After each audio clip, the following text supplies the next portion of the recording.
Hello and welcome. Welcome to the MBLEx review course. My name is Jodi Scholes and I'm your instructor today. I'm your instructor for the MBLEx review course. Today we are talking about navigating the body. Now, this may sound like a familiar topic. However, we're approaching it in a new way today. And I'd encourage you to revisit all of the videos that are in our Patreon site on navigating the body. There's a nice little search box that you can use to scroll through and pull up all of these. These classes are designed, the navigating the body classes are designed to be foundational, to be fundamental, to give you that base. So we remind you about anatomical position, we remind you about anatomy, we remind you about kinesiology, and today we're going to get nitty-gritty on the joints. We're going to take a deeper look at the skeletal system and talk about each of the types of joints. But before we do that, this class, as you know, it goes down in 3 rounds. And those 3 rounds, the first one is my test-taking strategies. So I bring to you some test-taking strategies so that you can prepare not just with your knowledge, but that you can be well prepared on test-taking day with some strategies, because it takes more than just knowledge to pass this exam, to pass the MBLEx. Second part of class, we're doing navigating the body today. And in the third part of class, we're going to dissect some questions. We're going to dissect some questions that are similar to the ones you may see on the MBLEx. Give you some practice dissecting questions,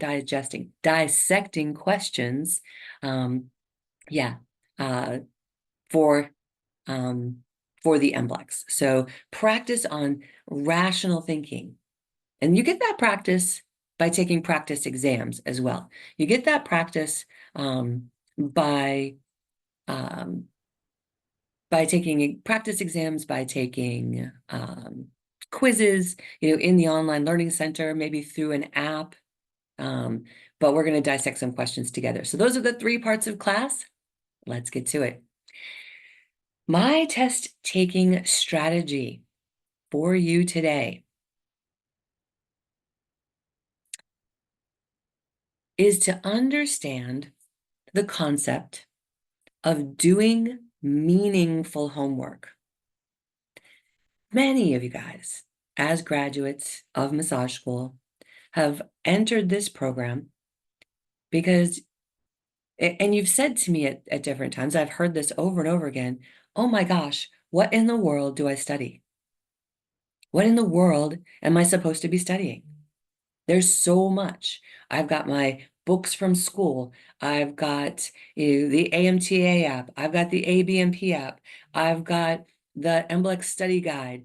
I've got Merlino's stuff. I've got Sandy Fritz's stuff, Susan Salvo's stuff. Oh my gosh, you have a lot of stuff. What we do here is we organize what you need to study. And we organize it through the document from the Federation of State Massage Therapy Boards, the content outline. And many of you have already printed that content outline.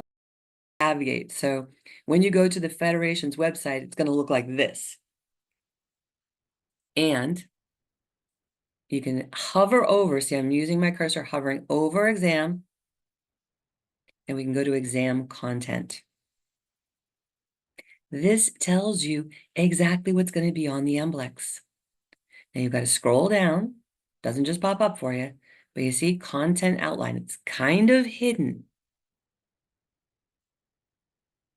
But here you go. Here's exactly what's on the MBLEx. So, and this is how our course, this MBLEx review course, this is what we study. Yeah. So anatomy and physiology, you see over here. I don't really like how this looks. There we go. All right. So anatomy and physiology, 11%. That means 11 questions on your exam are going to be on anatomy and physiology. Today in our Navigating the Body class, we're going to walk through each of these different systems of the body. I'm going to name them, and it's up to you to understand what each of these systems does. In fact, you can see we've got all of these systems of the body. And if you and I were to talk, you would be able to tell me the anatomy of that system, what organs, what glands are a part of that system of the body, and the function of that system of the body. Yes.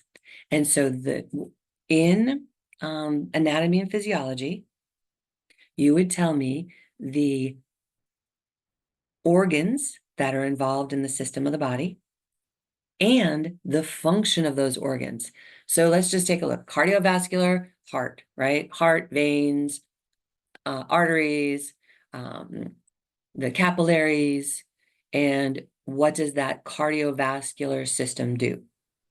That cardiovascular system delivers oxygen-rich blood to the body, brings back oxygen deficient blue blood back to the heart to go to the lungs, get some more oxygen, to send oxygen-rich blood out into the body. Yes, cardiovascular system also delivers nutrients that they pick up along the way from the belly, from the stomach. So having a working knowledge of each of those systems of the body, that's anatomy and physiology. We've got kinesiology at 12%.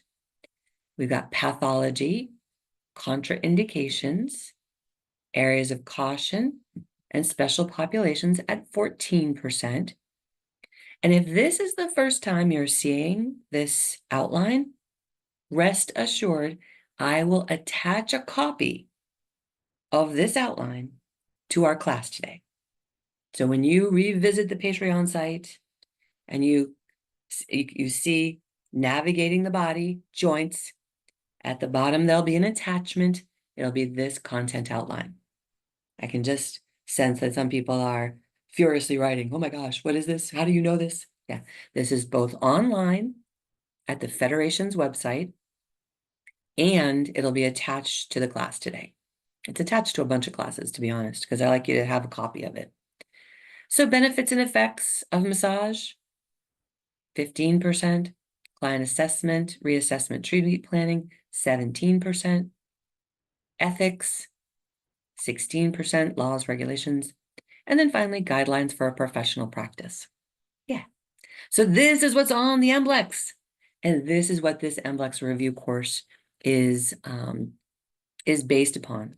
And this lends itself specifically to doing meaningful homework. And when you're given your instructions on taking the practice exam, I ask you to pick between two ways to take the test. One, are you going to simulate the MBLEx? When you take a practice exam, are you simulating the MBLEx? Let me assure you, you have to take at least 3, if not more like 5. Yeah, 3 to 5 full-length practice exams for you to be prepared for the MBLEx. That means taking 100 questions all the way through, without stopping, and finishing in under 2 hours. If you have not done that, unfortunately, you are not prepared to take the MBLEx. I've been doing this for 7 years now. I see the writing on the wall. I see the patterns. I see what needs to happen. Yes. And so plan to take a practice exam every week. The average person is here for about, well, I wouldn't even say how many months, because it doesn't really matter. And what I'd like for you is for you to plan to take a practice exam every week. So in working this program, 3 days a week, I'm going to give you an example. 3 days a week of studying. One day, you're here. You're in live class. Another day, you're taking a practice exam. And then the third day, you're learning more about the areas that you felt weak on. Or that third day, you're doing more of this, more navigating the body. There's an 8-week schedule. This Zoom link will be good for 8 weeks that you use today. Every Thursday, 12 o'clock Eastern time. You can use that as one of your studies. This is one of your meaningful homework study sessions. But I mentioned there's 2 ways to take the practice exam. One, simulate the MBLEx. Pretend you're actually taking it, okay? Finish in under 2 hours. You don't have to pass. I'd like you to pass. I'd like you to pass at least 3 times, but you don't have to pass, but you've got to nail the timing. So that's one way to do it. And then the second way is as a learning experience. When you first enter this program, you don't know what you don't know. Yeah. It's kind of funny though. You don't know what you don't know, for real. And so by taking a practice exam, like, let's just use it as a learning. Have a piece of paper out, start your practice exam, and work your way through. For the last week, we've had the immediate feedback feature on, meaning that you get immediate feedback on your practice exam. That feature is being shut off today, but I like to put it on a week every now and then, just to give you that learning experience of taking the practice exam and learning. Yeah, learning what you didn't know, or that maybe you forgot. So that second way is taking the practice exam as meaningful homework, as a way to do meaningful homework, jotting down what you didn't know, and maybe even opening a Google window and seeing if you can Google it. Yeah, see if you can get to the right answer. And if not, we're going to practice dissecting questions later too today. And use your test-taking strategies. Eliminate a wrong answer. Pick the best answer. Make sure you understand the question. All right, I think you get the point. So my test-taking strategy for you today is simply to do meaningful homework. At least 3 times a week. 3 times a week, it depends. You can stretch it out if you don't have 3 times a week. You'll just be in the program a little longer. But on average, 3 times a week, 1 practice exam, 1 live class, and other form of meaningful homework. Reviewing our topic of the week. In fact, I'm going to start using that phrase, topic of the week. Our topic of the week this week, navigating the body. You ready to get started? All righty, welcome. Welcome to Navigating the Body. We are going to be talking specifically today about the joints and the skeletal system. All right. As a reminder, we have 12 different systems of the body. You just saw this on the content outline. We discussed the cardiovascular system, the anatomy of the cardiovascular system, the organs, the function. Each of these systems of the body you will need to know. Today, we're going to be talking about the skeletal system. You've got the muscular system, cardiovascular system, sometimes called the circulatory system, the nervous system, the lymphatic system, the digestive system, respiratory system, integumentary system. We've got the reproductive system, both male and female, and then we've got the excretory system. Yes. Now you may say, hey, wait a minute, I thought there was an immune system. Immune system is another name for lymphatic system. Yeah. But these are the systems you're going to need to know. The organs that are a part of their anatomy and their function. Let's take a look at the skeletal system. So there are 206 bones in our body. And there are more bones in our hands and feet than any other part of our body. In fact, there's in our hands, there's 54. Yes, so 54 bones. And when you talk about both our hands, 27 bones in each. And then in the foot, there's 26 bones in each. We've got a little extra bone in the hand with the saddle joint. But 52 bones total in the feet. That's 106 bones just in our hands and feet. So please make sure that you do massage on the hands and the feet. Now, if you don't like feet, I'm going to say get over it. Feet are awesome. Feet are an awesome place to get massage. And then over half of the bones in our body are in our hands and feet. That's part of the reason it feels so good. We also have lots of nerve endings in our hands and feet. Another reason it feels so good. In this picture, you'll see, actually, before we leave this image, can you notice this dark frame? Part of this image is a little darker. May call it brown or a dark pink. This is your axial skeleton. Your axial skeleton.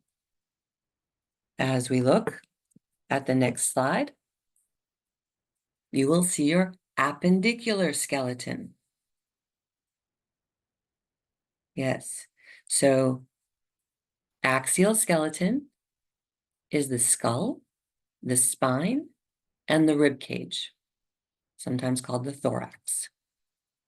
The appendicular skeleton is everything else. So all of our extremities, shoulder blades, hip bones, all the bones in our hands and feet are a part of the appendicular skeleton. So with the axial skeleton, part of its role of the skeletal system, the axial skeleton, is to protect organs. Yeah, to protect organs. And that's why there's a rib cage. It protects our heart and our lungs. Our abdomen's a little exposed. The cranium protects our brain.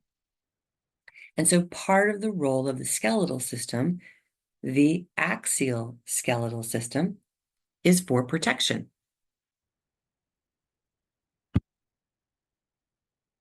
The appendicular skeleton helps us with our structure and our form. It helps to make this pile of muscles, or this pile of muscles into structure and form. And that's in the appendicular skeleton. Muscles give us movement. Skeletal system gives us form.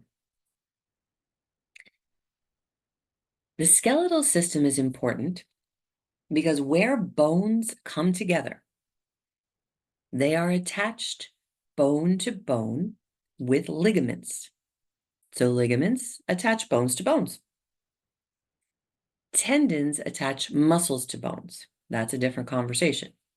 But ligaments attach attach bones to bones. Where a bone touches another bone, there is a joint. All right, so let's take a look at the arm. We've got an elbow. We've got an elbow. Use this. A nice little elbow joint. We'll be learning about the elbow. We'll be learning about what type of joint this is in a moment. But I want to point out that muscles move bones. When a muscle contracts, when the muscle shortens, so I'm in elongated, so I'm in elbow extension. We'll be talking just about the elbow right now. Flexion and extension. Those of you who have studied with me in the past, you know there's flexion and extension of the shoulder joint too. We're talking about flexion and extension of the elbow. So extension and flexion. What is happening with this movement is there's movement at the joint. The muscle contracts, the muscle shortens to contract, to shorten. The muscle shortens and it moves the bones at the joint. Now these joints have names and they produce different kinds of movements. We have joints all over our body. The big ones we know about, right? We're going to talk about the big ones and the small ones. Get down into it. Let's take a peek. There are different classifications of joints. These are all of them. Sorry, you might need to know all of them. Yeah, true. Certainly to be familiar with the names. However, there's a few that are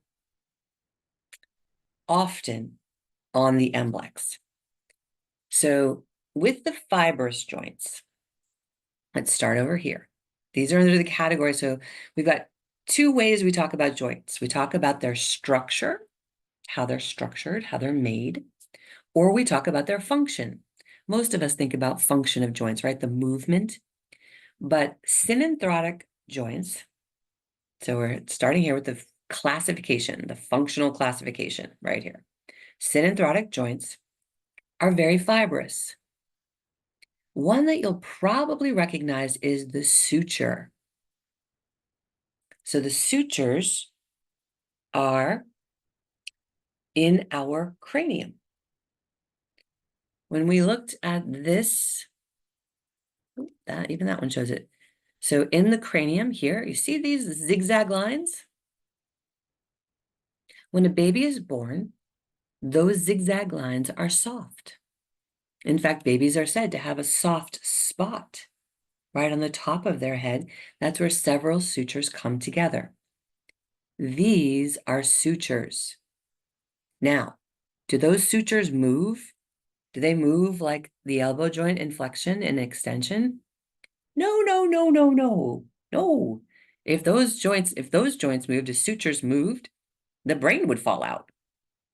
I'm exaggerating a little, but we know that those sutures have fused. Now, I will tell you that in craniosacral therapy, part of what that, and some of you had like a weekend of craniosacral therapy while you were in school. Maybe you've had a session. You may want to try it. It's very, very, very subtle work. Sometimes you feel like nothing's happening. But what those craniosacral therapists are doing is they are listening with their hands for the movement, the very subtle movement of the skull. In craniosacral therapy, they believe those sutures do actually slightly move. Yeah, very, very subtle. Craniosacral therapy also addresses the cerebral spinal fluid in a person surrounding a person's brain and in their spinal cord. Sometimes after an accident, sometimes after surgery, that cerebral spinal fluid can lose its rhythm. And so with craniosacral therapy, they listen for the sutures and they listen to the flow of craniosacral fluid. And it's very subtle work. Yeah. But I wanted to point out to you that sutures technically are immovable, not moving, joints that don't move. According to the MBLEx, if you had a question about craniosacral, a little different. All right. The second category of joints in their function are amnitherotic. They move a little bit. You know, like an amphibian. An amphibian is a little bit of a mammal and a little bit of a fish. That may not make as much sense to you, but the amnitherotic joints move just a little. And the one you may recognize is the symphysis, and that's the pubic symphysis. So in between our hip bones, right, as they come down and form the pubic region, there's a little bit of cartilage in between those two bones called the pubic symphysis. And it moves a bit. So when we walk, it gives. It's more flexible than the sutures. A little bit more cartilage, cartilaginous joints. In fact, you can see here the structure. This is a fibrous joint. This is a joint made out of cartilage. All right. And then finally, the ones we know, right? The ones we think of when we think of joints are the synovial joints. So they're diarthrotic. That's their function. They're diarthrotic. They move in all sorts of different ways. They're very movable joints. They're also called synovial joints, right? So we've got this next one, the synovial joint, the one we're most familiar with, the joints that move, synovial. All of these joints have synovial fluid in them. Synovial fluid lubricates the joint. So when someone says, oh, my knee, it's just bone on bone, well, maybe, yeah. But that means there's no synovial fluid in that joint, or the synovial fluid's gotten very dry. It's gotten very dry in that joint. Now, massage stimulates the activity of synovial fluid. I'm not sure if it stimulates the production. Hear me on this, okay? Massage stimulates the activity of synovial fluid. And many, many, many times, I've had clients who've come in with knee pain. In fact, even my mom. My mom came in with knee pain. She's a tennis player, as am I. And she said, oh, there's just something not quite right in that knee. Well, by massaging around the kneecap, by massaging on the sides of the knee, by finding those tendons of the hamstring, by massaging the calf, her knee pain went away. We were able to stimulate the synovial activity. Yeah, so sometimes just, as we get older, we don't produce as much and it doesn't move as much, and sometimes when people get a little older, they don't move as much. But sometimes they just need a little help stimulating that synovial fluid around the joint. This can be a knee, this can be an ankle, this can be a shoulder. Let's dive in deeper into these diarthrotic joints. So they're joints that move, and they're filled with synovial fluid. Now, I will mention this uniaxial, biaxial, multi-axial. Now, you guys are getting better at dissecting words. Look at this word, uniaxial, uni, unicord, unicorn, unicycle. How many wheels does a unicycle have? How many horns does a unicorn have? Right. So in a uniaxial joint, it moves in one way. Biaxial, two ways. Bicycle, right? Biaxial. And then we also have multi-axial, which is, they can move all around. But let's dive into these joints, shall we? All right, here they are. Here they are. Thank you to Books of Discovery. Thank you to Trail Guide to the Body for these images, used with permission. We've got 6 joints we're going to look at today. The ball and socket joint, ellipsoidal joint, also called the condyloid joint, the hinge joint, the saddle joint, the gliding joint, and the pivot joint. Take a look at those. Let's start with one we're familiar with, the ball and socket. Not the ball and chain, the ball and socket.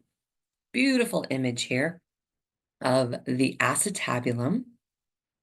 The acetabulum is the scientific name of the socket. So where the head of the femur, in this case, we're looking at a femur. So where the head of the femur is held in this socket. So this is the head of the femur. This is the acetabulum. And it's got a few different directions it can move. It can internally and externally rotate. It can flex and extend. It can abduct and adduct. 3 movements at the ball and socket joint for the hip. And it's demonstrated right here on the side here. So internal and external rotation, flexion and extension, adduction and abduction. But the hip isn't the only place we've got a ball and socket joint. Oh, let's take a look at the movement. Yeah, let's take a look at this movement. Beautiful. All right, so here is flexion of the hip, kicking that soccer ball straight out in front, just like our shoulder. Flexion. Remember we talked in weeks gone by about the relay race. I love that example of the relay race for our shoulder. But here, take a look at flexion straight out in front of you. This is not knee flexion. This is hip flexion. Take a look again, the hip, right? So it doesn't matter what's happening with the knee. We're looking at the movement that's happening right here, this red dot that's happening at the hip. Flexion, red dot, extension. Just the femur. What is the femur doing? The femur here is in extension. Now in this picture, the knee is straight. In this picture, the knee is bent. We're not talking about the knee. We're talking about the hip. We're talking about the coxal joint. C-O-X-A-L, the coxal joint is the scientific name for the hip. Then we have abduction, abduction, abduction. Moving here to adduction. When those legs come in, legs go out, abduction, out to the side. Legs come in, adduction, adding to the midline of the body, adduction. And then we have both medial rotation of the femur. Again, just the femur. Stay with me here, okay? So at that femur joint, at the coxal joint, it can medially rotate. It means the knee comes in. So that femur is internally rotating. It's another word for it, internal rotation. And the hip can also laterally rotate, external rotation. That knee turns out. Just the femur, right? We're just looking at the bone, the femur bone. That femur bone turns. Internal rotation and external rotation. As I mentioned, we have as I mentioned, there are more places in our body that we have a ball and socket joint. Let's take a look at the shoulder joint. This is a very different looking joint. Look how open this is. The acetabulum is like really like it's a tight fit in there, like that, you know, it's snug. You know, in the shoulder, it's a little bit more open, but it's still a ball and socket joint. This is called the glenohumeral joint. Humeral, humerus, right? Here's the humerus. Here's the head of the humerus. The glenohumeral joint, the glenoid fossa is around that head of the humerus that allows it to glide in the joint. And you can see what makes up this joint. It's actually the side of the scapula. Here's the clavicle. Coming on out to the acromion. This little point, it's not labeled, but called the coracoid process. And of course, we're seeing, this is an anterior view, but that's the scapula. This would be the rib side, the rib cage side of the scapula that we're seeing. And it's worth mentioning that the rib cage side, the underneath side of the scapula, that's where the subscapularis lives. The subscapularis lives right here where this word scapula is written. It's in between the scapula and the rib cage. It allows, in fact, that's actually technically a joint. It's called the scapulothoracic joint. Ooh, horrible, huh? I'm going to put that in the chat. Scapulothoracic joint. Yeah. So it's not really a joint, but on the MBLEx and, in PT, they call it a joint. But it's the scapula resting on the rib cage. So the rib cage, the scapula. And that movement in between is where the subscapularis lives, is considered the scapulothoracic joint. Just saying. All right, that's ball and socket. I think that's the last one I have on ball and socket. Yeah. Oh, what do we do at what movement do we have at the shoulder? Lovely. We have flexion and extension. Remember, we're doing navigating the body here, right? So let's go over some movement. That flexion. So handing off the baton in a relay race, flexion and extension. This is movement happening at the shoulder joint, at the glenohumeral joint. Doesn't matter what's happening here at my elbow. So what's happening to the humerus, the glenohumeral joint? The humerus is moving. Other bones are moving too, but we're concentrating on that glenohumeral joint. So flexion and extension, beauty. Now we've got fan favorite,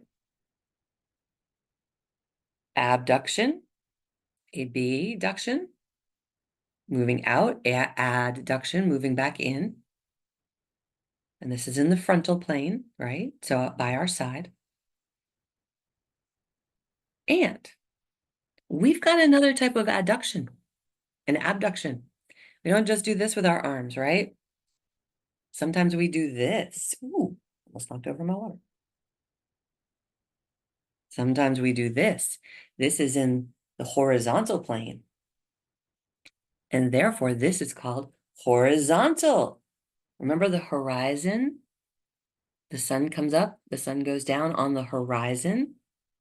Horizontal adduction, adding to the midline of the body. Horizontal abduction. Yeah, yeah. Now, stay with me here. Movement at the glenohumeral joint, okay? We're back here to the glenohumeral joint. Oh, green, glenohumeral joint. And so I'm going to bend my elbow to show this a little bit better. Glenohumeral joint, internal rotation or medial rotation. Internal rotation. The head of that humerus is internally rotating. Yes, internally rotating. Compared to lateral rotation. Lateral rotation, that head of that humerus now is laterally rotating. Lateral rotation. Also called external rotation. This is where the teres minor kicks in. Many of your clients will have very little external rotation. A very little external rotation. Now, we could externally rotate, but I want to just demonstrate it with a bent elbow because it's easier to see. It has nothing to do with flexion at the elbow, right? We're looking at the head of the humerus. So my elbow is flexed, but what's happening to the head of the humerus? External, that's even better. External rotation, right? External. See how that's turning? External rotation. That's external rotation at the glenohumeral joint, the ball and socket joint. Nice. All right, that's the ball and socket. Now, let's go on. A little bit more obscure. This ellipsoidal joint. What in the world is an ellipsoidal joint? Blech. Okay.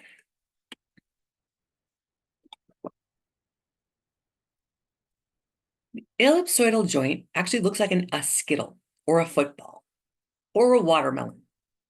So if you want to associate ellipsoidal, somehow with that,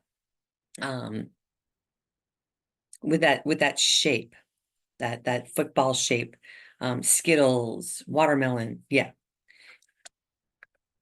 So This is also sometimes called the condyloid. So if you see condyloid, it's the same as ellipsoidal. All right, so it's biaxial. It has two movements,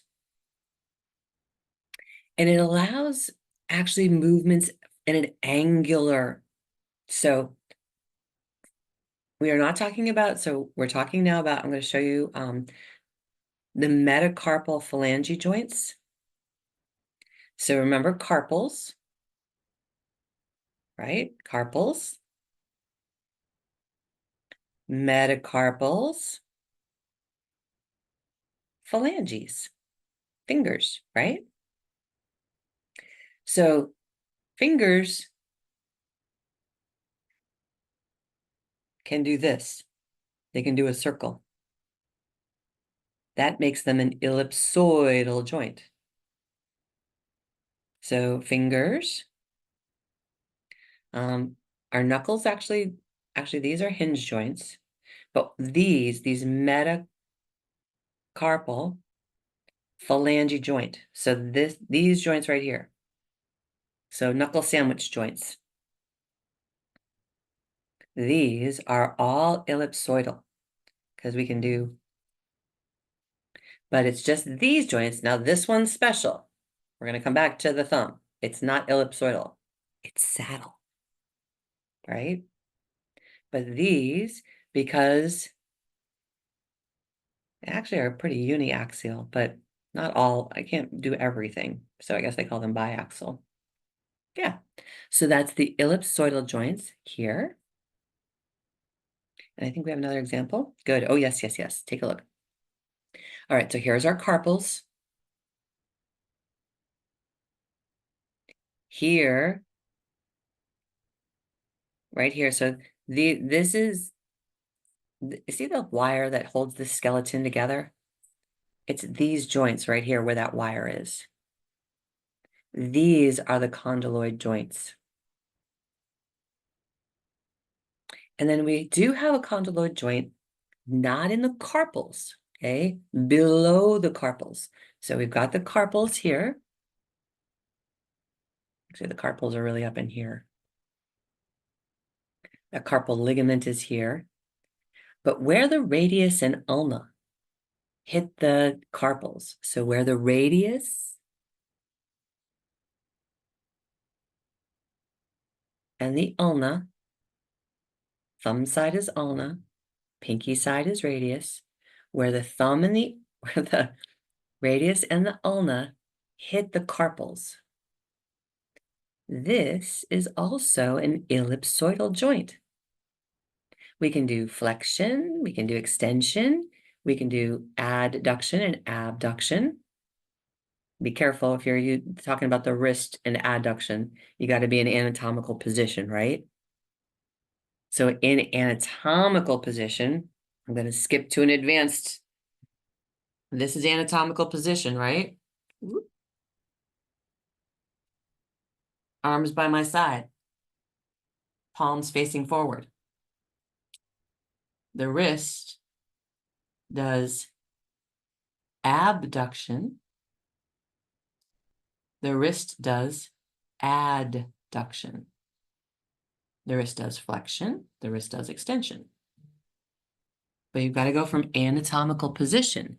But that makes the wrist an ellipsoidal joint. Yes. So the wrist, where the radius and ulna hit the carpals, okay?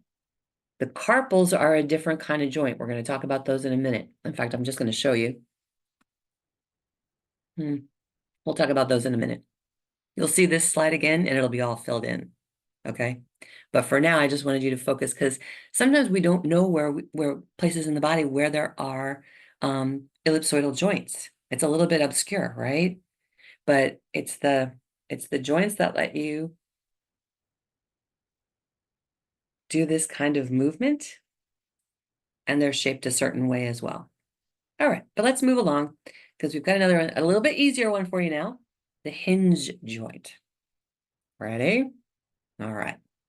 So the hinge joint, it's a lot easier to imagine because at some point, you have been in a building that had a door that opened with a hinge. So if there's a door, what you can see right now, this is called the hinge. And how many ways does a door open? One way, right? It opens and it closes. It goes in one direction. Well, I guess it goes in two directions, right? But it's uniaxial. It does one thing. It opens and closes. I know that sounds like two things, but it's not, your door isn't, running out, like it's not wobbling, right? Like our fingers. That's a monoaxial, uniaxial. Mono means one, right? Uni means one. So a uniaxial movement in the hinge joint. So where do we find hinge joints? Take a peek here. You find them in the elbow. You find them in the knee. Yep. Yeah. So pretty straightforward. I think that's all I had on hinge. Yeah. So elbow, knee. We'll talk a little bit more about. Let's continue on to the saddle joint. The saddle joint, the only one I want you to know. All right, remember this picture? Right on. Here we go. Here's where the saddle joint is. So in our hand, the saddle joint is at the carpal phalange junction. So let's see. The carpal phalange junction. You can feel it on yourself, I'm sure. Go ahead and feel it. That saddle joint. You might be able to feel it even from the back. Give it a little pinch. Right in there. There's a nice little bony landmark. Your saddle joint. And why do we care? Well, the saddle joint allows for the movement of opposition. So being able to close our hands is very helpful. This allows for us to close our hands. Opposition. This is that movement. The saddle joint. All right. That one probably sounded familiar, right? Saddle joint right here. Massage it. Massage it while you massage the carpals, the carpal ligament. Yeah, get on in there. You know it's good. Okay, got two more joints. Yeah, and I have to say, you may not have really studied them much because they aren't all that popular, but they're in a lot of places in the body. We just don't talk about them as much. Let's look at the gliding joint. So the gliding joint. And so we want those joints to glide with ease. So the gliding joint is with the carpals. Right here in the carpal area, we want them to glide nicely against each other. So as we move our wrist, those bones are gliding, and you might hear a crack even if you do this. Yeah. And those are those bones adjusting. Cracking isn't bad. I mean, that's a whole nother conversation. But just as you do this, know those gliding joints are looking to get back into alignment. And sometimes we might hear a pop, especially if we're working with our clients and we do a little traction on their arm. Like if we're just holding the sides of their hand and we just do a gentle traction on their arm, you might hear it. So where are these gliding joints? They're in our hands and feet. And so the intercarpal joints glide against each other. The intertarsal joints glide against each other. Yeah, not that tough, huh? It doesn't seem like it's a joint, right? Because there's not a hinge or a ball and socket. But nonetheless, there's synovial fluid and they're gliding against each other. Yeah. And so still bone next to bone, movement, that's a joint.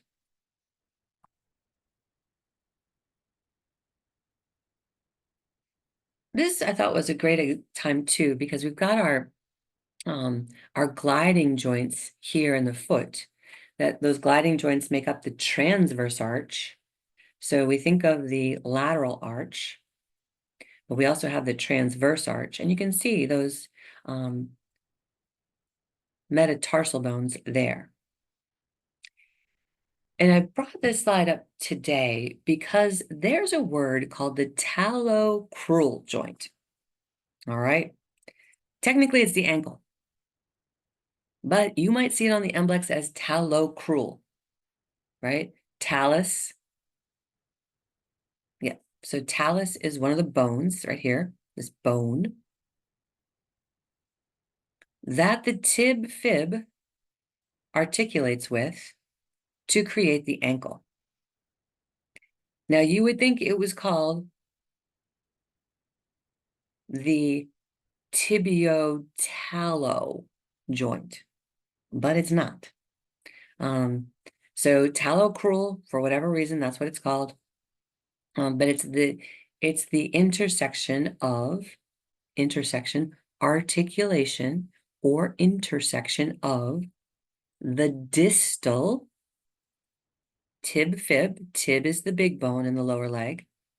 Fibula, little bone in the lower leg, and the talus. And one more word I want to introduce you to, and this is a word called the mortise. It won't be on your massage. I would say 99% chance you won't see it on your massage, on your MBLEx, right? But I want to introduce you to the idea of the mortise. It is right here at the front of the ankle, where the tibia and the talus meet. And it has so many ligaments crossing over there. It is just rich, rich, rich with ligaments. And I would encourage you to, find it on yourself. Massage it on yourself. It is a lovely, lovely place to massage and can really help with ankle mobility, ankle flexibility. So if you have clients who have repeatedly strained their ankles, seek out this mortise right here. Follow that tibia all the way down till it hits a bone. You can do it right now if you cross your legs. Follow that tibia all the way down, and you'll know you've got it when you feel the divot. So it's the divot where we flex and extend our ankle, our talocrural joint. Yeah. So a little bit of anatomy, a little bit of function, a little bit about joints. All right. Last one, a little bit more anatomy, a little bit more function. This is called the pivot joint. The pivot joint, 6 of 6. Okay, it's called the pivot joint because it is pivoting on a point. And the example we see here is C1 and C2. So the atlas and the axis. And I will warn you, I took a little creative liberty with this particular joint. I'm going to tell you a story. But atlas is the scientific or the name of this C1. And then axis is C2. This little point, the pivot point, is called the dens. All right. So you'll see a very nice picture here. So here is the dens. And from the red arrows, you can see that there's rotation happening. The rotation happens at the occipital ridge and C1 as it pivots on C2. So there's a nice articulation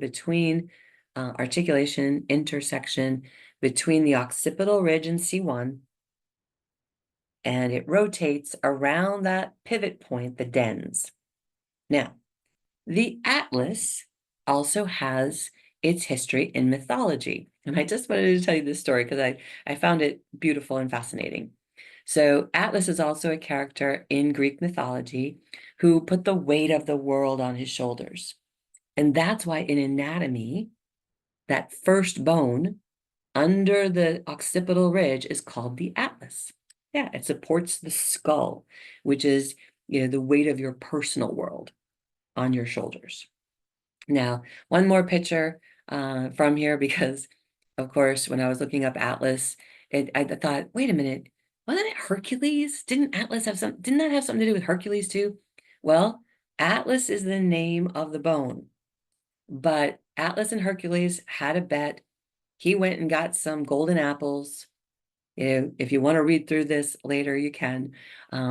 But Hercules asked Atlas to go get some golden apples. And Hercules said, yeah, I'll hold the weight of the world while you go get the golden apples. And so he's like, oh, all right, you take the weight of the world. Because Atlas was like, yeah, you take the weight of the world, you're keeping it. Well, Hercules tricked him. When he came back, he said, okay, I'll keep the weight of the world, but you just take it for a second. And when Hercules handed back the weight of the world to Atlas, he felt kind of bad. This is all in Greek mythology. So he built these, this structure so that when Atlas wanted a rest, he could put the weight of the world on his shoulders. So, in any case, just thought I'd do a little sidebar with some Greek mythology as it relates to Atlas, that C1 vertebrae in our spine. Yes. So again, a picture of the atlas and the axis. Atlas being this top bone, C1, pivoting on the dens. There's the dens of C2. C2 actually has the dens. And that is a pivot joint. That's the most recognizable pivot joint. But I want to show you one more, okay? The radius and the ulna also are a pivot joint. Yeah, it's because we can supinate and pronate, supinate and pronate. Supinate, you could have a bowl of soup in your hands. Pronate, there is movement happening at the radius and ulna that allows us to supinate and pronate. And that action is happening here. It's the reason that we have both medial and lateral epicondylitis. So tennis elbow and golfer's elbow, because of the movement of the lower arm. But this is considered a pivot joint. All right, just wanted to make you aware that there was another one. Okay, so the movement is happening between the radius and the ulna. You can see here it's rolling. This is the annular ligament. It's labeled here, the annular ligament. And the radius has this round part. Yep, good. And that action is happening at the proximal end of the radius and ulna. Distal end of the radius ulna, proximal end of the radius and ulna. Radius is thumb side, ulna pinky side. Okay. Yay! Great work. That's a gorilla clapping for you. It's a lot of information about joints, right? Now you're clear. Super clear, right? All right. Let's go to it. What is the movement of flexion of the glenohumeral joint? We talked about flexion. We talked about the ball and socket joint. I will give you that, the ball and socket joint. So what is the movement of flexion at the ball and socket glenohumeral joint? A, moving the foot forward in front of you, decreasing the angle at the hip. Moving the foot behind you, moving the foot towards the butt without bending the knee. C, moving the hand in front of you, elbow straight. D, moving the hand toward the body, elbow bends. All right. Let's take a look. Oh, let's get rid of 2 wrong answers. I already see some answers showing up in there. Let's get rid of our 2 wrong answers, right? Because this is what we're going to do on the MBLEx. We're going to get rid of a wrong answer. Again, the question is, what is the movement of flexion at the glenohumeral joint? What do you notice about A and B? A and B are talking about a ball and socket joint, but A and B are not talking about the glenohumeral joint. Okay. So we can eliminate those 2 answers. All right, let's see what we got in the chat. Let's see what we got in the chat.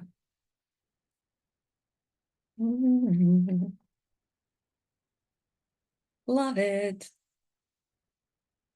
Kadeem, nailed it.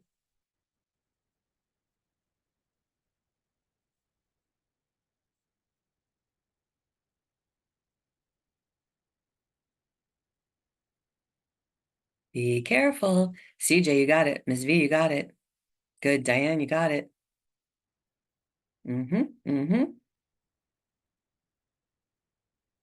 Yes, Miss V. Yes, Maya. Good. Paris. Good. Angie got it. Diane got it. Good. Careful. We had a lot of, I didn't think this was as tricky as it is. Let's look at letters C and D. What is the movement of flexion at the glenohumeral joint? Moving the hand forward in front of you, elbow straight. Moving the hand toward the body, elbow bends. Best answer? Letter C. Remember, relay race, flexion. Here's the thing though, glenohumeral joint. Let me get my color. Can see some color here. Glenohumeral joint, right? Flexion of the glenohumeral joint, handing off the baton. In letter D, the elbow bends. Moving the hand toward the body. So anatomical position. Moving the hand towards the body, the elbow bends.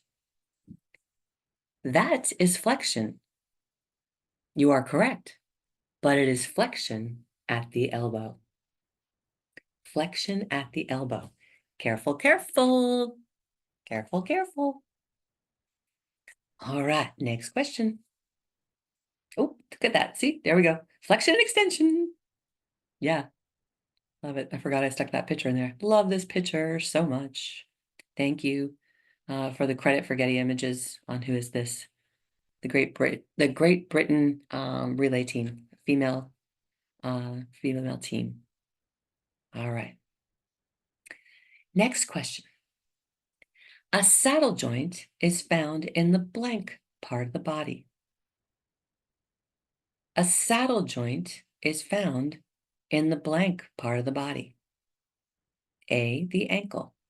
B, the thumb. C, the atlas and axis, C1, C2. Should say D, the elbow. Okay. All right. Let's eliminate a wrong answer. We know the elbow is a hinge joint. So that should be letter D, but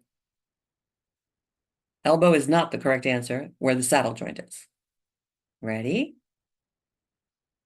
Oh, best answer, thumb. Yes, look, guys, I can see you guys answering so quickly. Good, good, good, good. Good, Diane, you got it. Brenda, you got it. Excellent. Patithia, yes. Angie, yes. Good. Lily, nice. Miss V, you got it. Roxanne, yep. Mayor, good. Candace, yes. Kadeem, good. Maya, you got it. Jessica nailed it. Good. Diane got it. CJ, yes. Paris, good. Good, good, good. Excellent, you guys. Very, very good. Next question.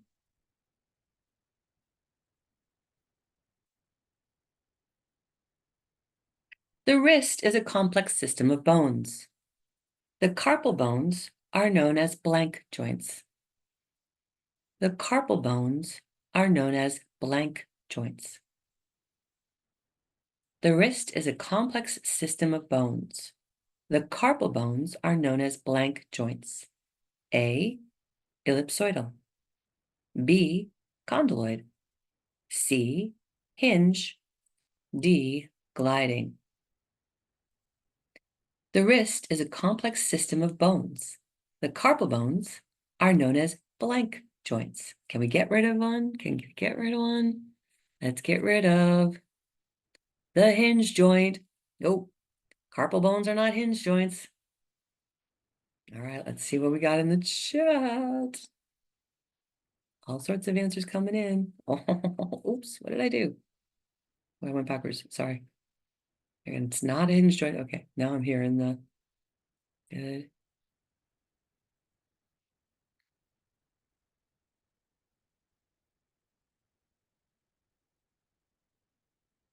All right, Jessica nailed it. Good, Mayor got it.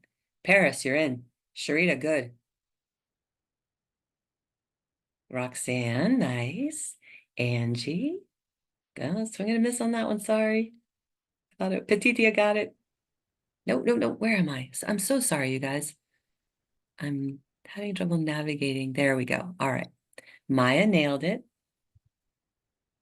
Brenda nailed it. Kadeem got it. Good. All right, ready? Best answer. Gliding joint. Yes, the gliding joint. All right, good. Yeah, so it's these, so the wrist is, part of the wrist is an ellipsoidal joint, right? But it's not the carpal bones. I just said the carpal bones in this question. Where the radius and ulna hit the carpal bones, that is ellipsoidal. Yes. So where the radius and ulna, so we'd have to have a radiocarpal joint or an ulna carpal joint to make it ellipsoidal. Condyloid is the same as ellipsoidal. It's another name for it. Yeah. And hey, on the MBLEx, they're going to be tricky too. I'm just saying. Yeah. So the space between those carpal bones is known as gliding joints. Good work. Oh yeah, here's a picture. Gliding joints. This black, this area here, no. This blue area, yes. Right? Good. And we were looking at gliding joints, right? Gliding. Ellipsoidal, here at the wrist. Ellipsoidal, here at the fingers. Ellipsoidal, wrist, but in between the carpals, gliding. Okay, this comes up sometimes. How many bones are in both feet? How many bones are in both feet? All right, we talked about it earlier. Yeah. So is it 50, 52, 42, or 54? So how many bones in both feet? 50, 52, 42, or 54? All right, let's get rid of one wrong answer. Get rid of one wrong answer. It's not 42. I made them really close on purpose to be hard. I see all the answers coming in. We are split down the middle. All right, you guys, ready? Best answer, 52. Yes, so 26 and 26. So 52. So think of the alphabet, okay? 26 letters in the alphabet, right? 26 letters in your feet. 26 letters, alphabet soup. Imagine you're standing in a bowl of alphabet soup. 26 letters, 26 bones in each foot. And then 27 in our hands, because we've got that extra. So 54 in the hands, and we were split evenly, B to D. B to D. All right, very good. And Yeah, literally we're even Steven on both of them. Nice work though. Ready for the next question. The phalanges are an example of what kind of joint? Oh, we went over this. Be careful, be careful, be careful. The phalanges. What are the phalanges? We are not interacting with another bone here. We are only interacting with the phalanges. Are the phalanges a hinge joint, a gliding joint, a ball and socket joint, or an ellipsoidal joint? The phalanges. Careful. I'm warning you. All right, let's get rid of one wrong answer. Okay, we can eliminate an answer. Can we get rid of the ball and socket? It's not a ball and socket. All right, let's look in the chat. Okay, phalanges.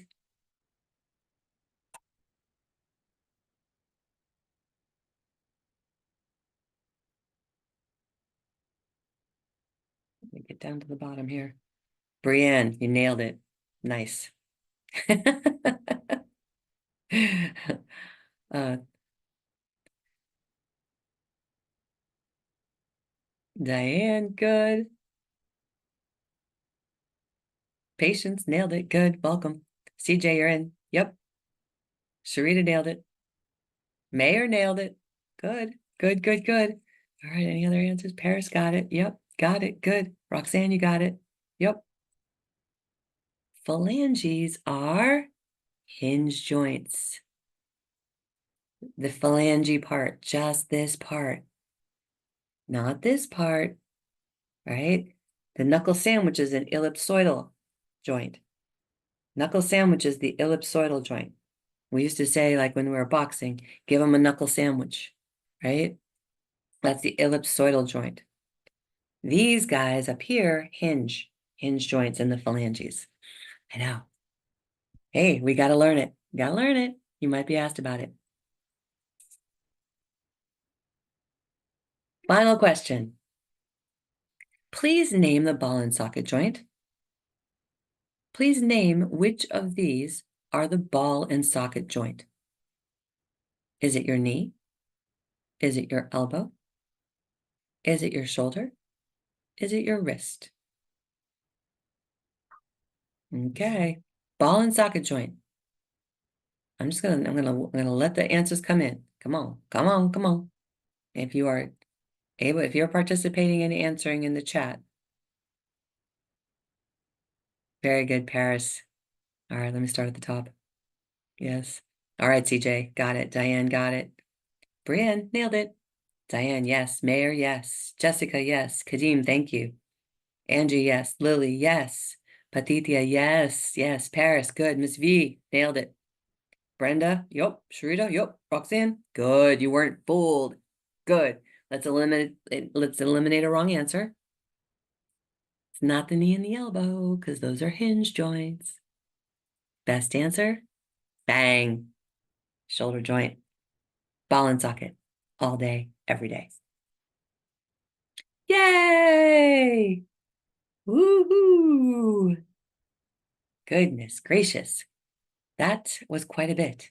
Yes. And this image here of this building a solid foundation, that is these bricks that are being cemented into place. That is an example of a foundation. Yeah. And every hour that you spend studying puts another brick in the wall of your solid foundation. For real. So very good job today. This was a deep dive into joints. Yes, a little bit on the skeletal system, a little bit on joints. Want to wrap up by saying thank you. Thank you for making the time to study. Thank you for being here. If you're here, thank you for being here later. If you're here later, I really appreciate it. And this is your community. These are the people studying with you.